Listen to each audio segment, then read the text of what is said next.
performance with the class of 2025. The decline was caused by the performance of Ukhanyisa circuit. They even declined in bachelor passes because of Khanyisa circuit. Your circuit, again, Ukhanyisa, further declined whilst it was already deemed as a serial underperforming circuit. Because if you underperform for 3 years in succession, then you are deemed to be a serial or a chronic underperformer. Then again, as a province, we were able to eliminate the T40 schools.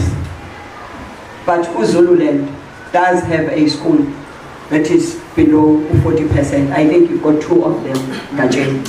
So you can see that from the presentation that we did to the presentation of the Chief Director, we are worried about the serious underperformance that is taking place in this circuit. And we are not playing the men, we are playing the ball. We are about the child within the 4 walls of the classroom and nothing else. So uma lisibona siqinisa izwi, siqinisa isandla, we are not personal, but we are concerned about the future of the African children.